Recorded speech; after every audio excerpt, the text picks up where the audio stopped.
Hey folks, Marcus Shapiro here, your hiking strength and conditioning coach. I had the privilege of chatting with Trudy, who at 67 years old dropped 88 pounds and then spent 30 straight days trekking Nepal's upper Dolpo, topping out at more than 18,000 feet. Back in November, she emailed, "Failure isn't an option. How do I get in tip-top shape?" she asked.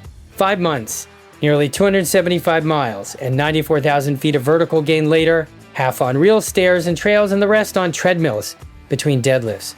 She was ready for 12 Himalayan passes, 6 of them over 16,500 feet. A former Peace Corps veteran hungry for one more deep culture adventure, Trudy followed a plan that ramped from 12 to 18 miles a week with 4,000 feet of gain.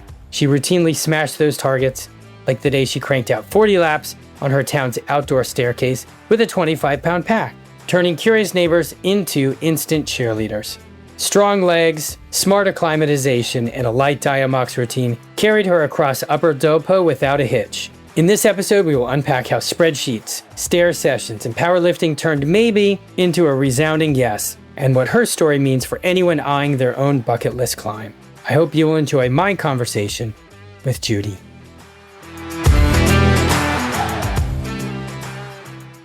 Basically, you reached out to me in November of 2023 to inquire about training for Sierra Club's Upper Dolpo Trek in Nepal of 2024. What you said to me was you said, we'll be hiking for 30 days, mostly above 13,000 feet. There will be 12 passes we cross, 6 which lie between 16,500 and 17,800 feet. The highest pass will be 18,250 feet. I've been working out with a personal trainer since mid-April. I've currently lost 88 pounds. I have about 40 more pounds I'd like to lose to get to about 155. I'm 67. I feel good about my training, and my fitness level has significantly improved. I remain a slower hiker. I know I need to be in tip-top shape to do this trek and be able to manage the altitude as best as possible. Once the trek begins, failure is not an option. So what must I do now to get into that tip-top shape I need to be for this trek? Any thoughts on that?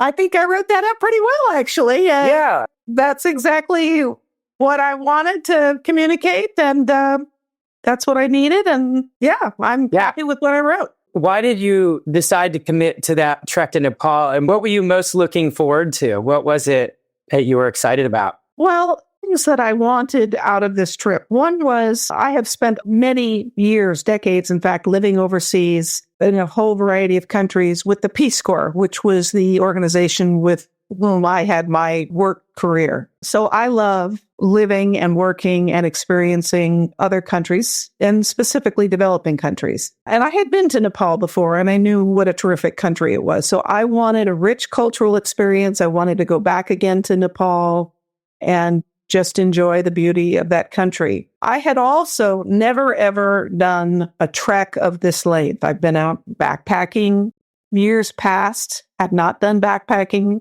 in recent decades, but long time ago did backpacking, done hiking, but I've never been out for 30 days in a row, and I certainly have never camped for 30 days in a row. So that was a challenge. And I have to say that, frankly, apart from just, can I walk and hike for 30 days in a row, let alone do it at these altitudes that I've also not typically am at, that was hugely challenging and a real sort of exciting thing to try. I guess fundamentally, I felt that I could do it, or I would never have tossed my hat in the ring to do it. So I did feel, I can do this, but I know I need to get in better shape to be able to do it well and happily and successfully, and not be a drag on myself or anybody else. So those were the two things: a rich cultural experience, a new physical challenge that I'd never tried before, and, wanted to do it. And it came about in a really odd sort of way. I had, back in middle of April of 23, gotten sick and tired of not living my life because I was obese. And so I joined the Y in a nearby town and just wanted to get fit and in shape. And it was working. And when I had written that, I'd lost quite a bit of weight, and I was already feeling much better. Not good enough to do the trek, but a heck of a lot better. And when I stumbled across the Sierra Club's outings, as they call them, And I stumbled across this one in Nepal. It was like, whoa, my God, I'm on a path to getting fit where, because this trip was going to be many months in the future, I could be in shape by then. I could really continue adding another goal and work towards that as well and do something I love and something that I wanted to try. So that was that kind of came up by serendipity because I'd never known that Sierra Club did these trips. I had no idea that they went to Nepal, did this sort of thing. So when that happened, that allowed me to really say, okay, I got to start doing it. And I also recognized that my trainer, while I was getting in shape with weights and all sorts of things, I knew that hiking was a different arena and that there were probably things that I could be specifically doing, really focused on hiking, trekking, getting into shape in that very focused way, that as much as my trainer and I and his wife and family, we've done some hiking together, that's not his expertise. And so I was looking around and I found you. And I'm glad you did. You're a pleasure to work with. And we'll get to that. So I'm going to throw out some numbers here. I don't want to lose you. But so we worked together from mid-December to about mid-February of 2024 to develop a base. So in that time, you actually did about 80 miles and about 31,630 feet of elevation gain in that base period. You did that through treadmills, stairs, hiking, and walking. The weekly goals I had set for you were 12 miles per week and 3,000 feet of elevation gain. And then we started the peak phase where I put together then the 12-week tracking chart. So we upped your weekly distance and elevation gain to 18 miles and 4,000 feet each week. But what was interesting is in both cases, you always exceeded your goals. And that sometimes can be a bad thing. You could overtrain. And in your case, you didn't, which was great. I might have pushed back at some point, but I'm pretty sure I felt like you knew your body well enough.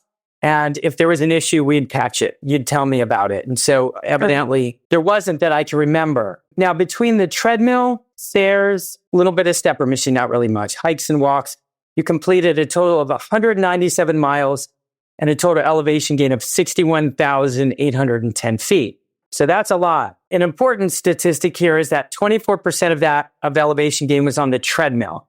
But most importantly, and for people that are listening to this, 20% was on stairs and 54% of that is hiking and walking. And I generally say I want to get at least 50% of your elevation gain on stairs and hiking and walking. And so you did like 75%. So yeah, I mean, you were right on track with that. But any comments on all those numbers? Just anything you want to say about it? If not, we'll just kind of move on to the next question. I'd never really sort of heard those summarized like that. So I'm proud of myself. And this whole trek that I did was about 200 to 225, I think. So in a way, what I did during that peak phase was just setting me right up for what I did out in Nepal.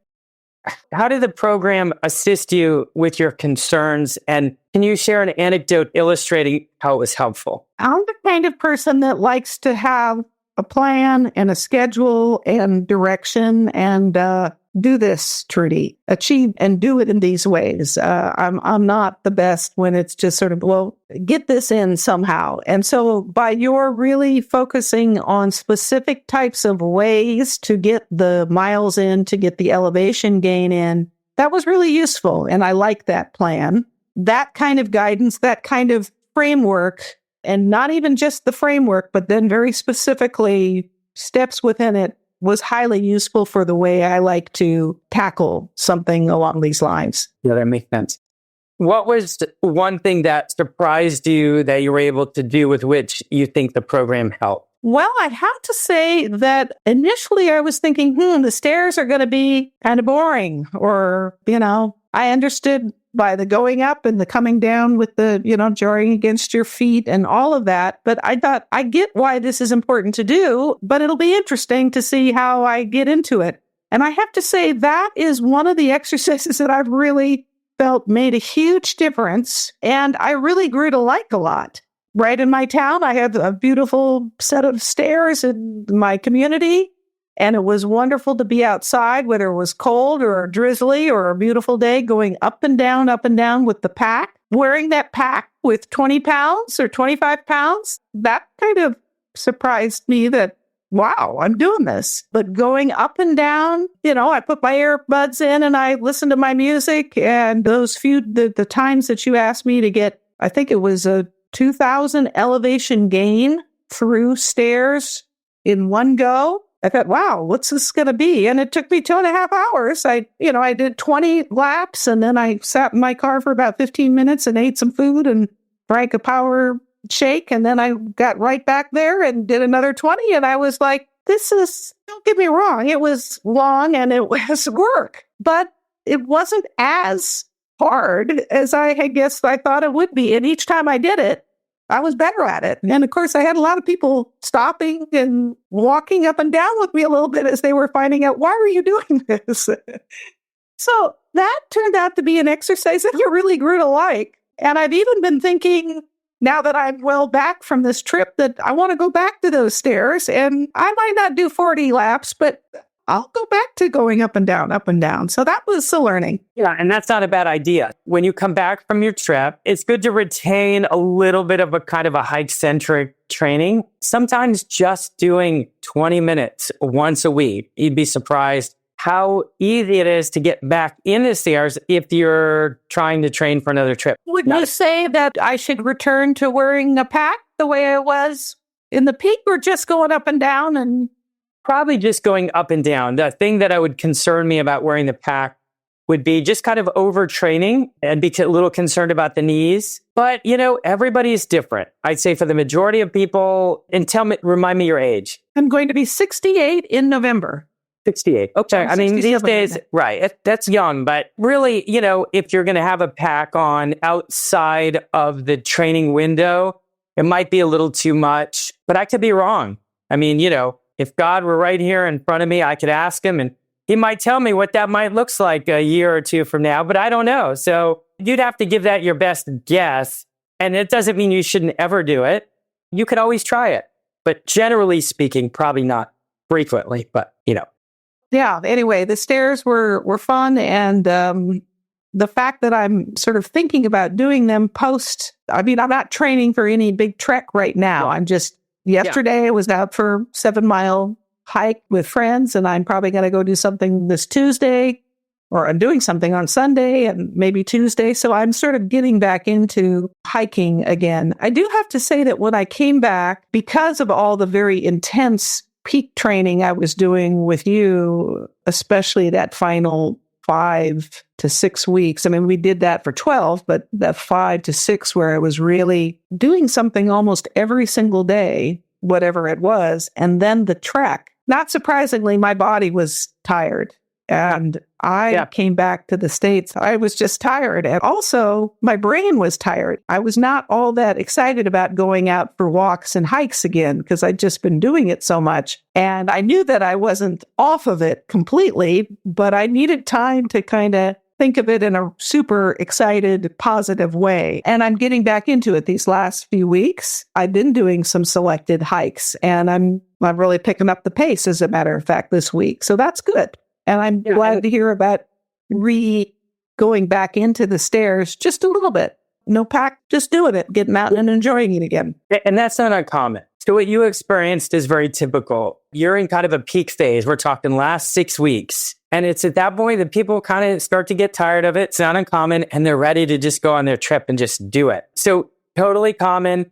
And you come back and you don't really feel like doing that again. And now you've had some space and time between that. And so now what you're in is let's call it off-season training, let's say.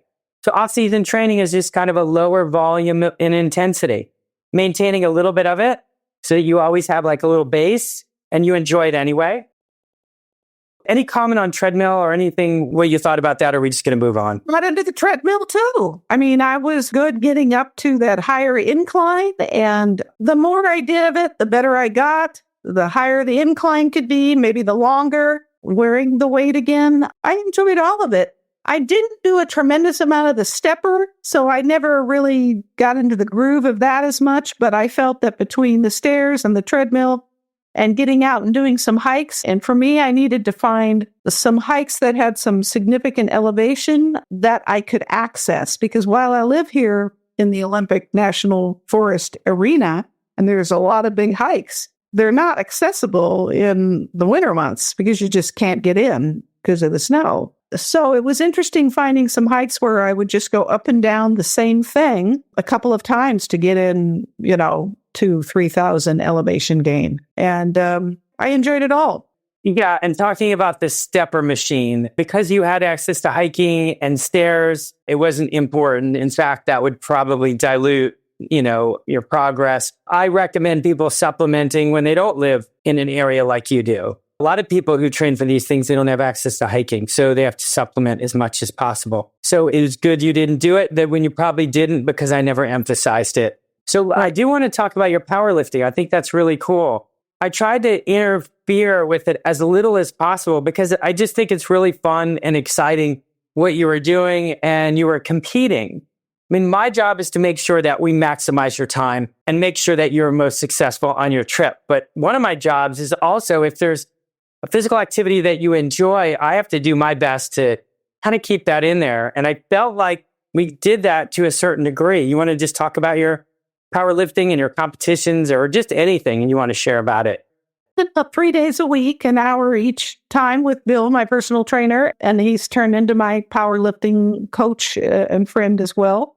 And so with him, I just lost this tremendous amount of weight, got fit altogether.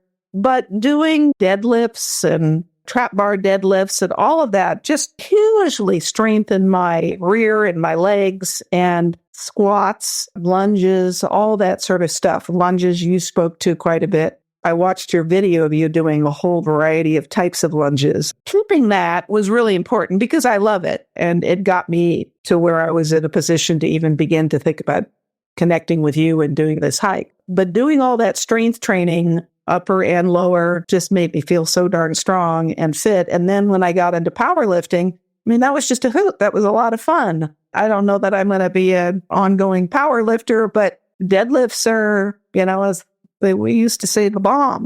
They are incredible. And you can't go wrong with those, I think, for your life and for getting ready for training. And I have to say the squat too, when I came back from this trek, Bill eased me back into the training because while my lower body was pretty darn strong, as one would expect after hiking for 200 miles or so, my upper body was not. I'd clearly lost some strength there and we're slowly building it up. But the squats in particular, I was able to get a lot lower than when I had left on the trek. And so that big trek really improved some of the strength training and exercises that I continuing to do, and really happy about that. Interesting. And the reason why I didn't emphasize the lunges and stuff very much is because you were already doing some strength training. And so going back to what I said earlier, I try to, the things that you enjoy, I try to, if I think they're still going to be beneficial to you, I want you to keep those in there.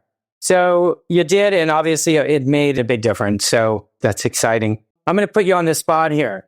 You ready? Would you recommend working with me to others who want to accomplish their bucket list hikes? And if yes, why? Absolutely. And I think it's particularly useful for those persons that want the very specific guidance about what to do at different phases as you're getting closer and closer to your actual event, your hike, who want to consider different types of exercises that you could do so you're not just doing the same thing over and over again. I really appreciate how you and I spoke quite a bit about what amount of time could I devote to this on a weekly basis, a daily basis. And you recognize that, a person like me that has the great outdoors in her backyard can do things different than somebody who's in an urban setting. And getting outside of the city is a challenge. And so I presume that those individuals really find a different mix, perhaps, a lot of the same things that I was doing, but a different mix of other things to do. So yes, absolutely, I would recommend others work out with you. And I just loved the spreadsheet. I'm a spreadsheet gal. I told you I like I love the spreadsheet that you have and those calculators. I got off on playing with what if I did this and did that. And So those spreadsheets were really helpful to see what I was accomplishing on a daily basis and how that all went together on a weekly basis, and then the entire amount of time that we've been training. So I think those tools were really useful and excellent to get you motivated to see how you're doing. Well, I couldn't ask for a better endorsement, so thank you. Is there any advice that you have just generally for Nepal trekkers, people that are going to go out and do similar trekking? Any advice? It doesn't have to be fitness. It could be anything. It could be gear, whatever. Just anything come to mind? One thing that the Sierra Club leader that took us on the trek, she had us all ensure that we brought certain basic medications. I mean, she, of course, had her med kit with lots of stuff, but we were all required to bring with us, and whether it wasn't that she was going to force you to take it, but she wanted everybody to have Diamox. You don't take it because you have altitude sickness. You take it to help mitigate and get more oxygen. And that made a difference, because going up to that altitude, if we had not been taking these half doses of, no matter how good of shape you're in, if you're not used to going up to 13 to 14 to 15 to 16,000 feet, you're going to feel it. And taking this Diamox once in the morning, once in the evening, combined with being in great shape, was important. I suppose that type of advice could go for wherever in the world you're traveling. Make sure that if you're doing this on your own or with a company, that they build in acclimatization days too. Because I think sometimes people, they get there, they got a limited amount of time, and it's easy to say, well, we got to keep going up, up, up. But you do have to build in those days to, in addition to, say, taking Diamox, help your body get adjusted. And that means it's a little bit longer, which could be more challenging for people who aren't a retired person like myself and who didn't have a time crunch needing to be back here. I think it's not all about the hike. It's also about interacting with Nepalis and enjoying the Nepali culture and being respectful of that, how you dress, how you interact with people. And so educating yourself a little bit on that, I think, is important as well, so that Nepali people will enjoy you and your entry into their country. Yeah, those are just some initial thoughts. And I mean, for what it's worth, I think the Sierra Club does a great job. There are many companies out there. They clearly are aligned with a particular Nepali trekking company. I'll just say it. Crystal Mountain Treks is who they worked with, but there are many of them out there, and it was an excellent experience. So from my heart, I'm just so grateful that you gave me the opportunity to work with you. You were a real pleasure. I was just so happy to be a part of your journey. And so thank you for that opportunity. Thank you, Marcus. Thank you for your help in helping me have a terrific adventure and to accomplish something significant in my life. So thanks a lot. It was my pleasure. But we'll stay in touch, okay? Okie doke. Okay. Bye. Bye-bye. That concludes this episode of the Hike Strong podcast. I'm committed to keeping all of the episodes for free. All I ask is that you subscribe to the podcast and leave a review. And don't forget to share this podcast with your friends. My goal is to build a vast community of hikers with the confidence to crush any local or global trail. I hope you will join me in this endeavor.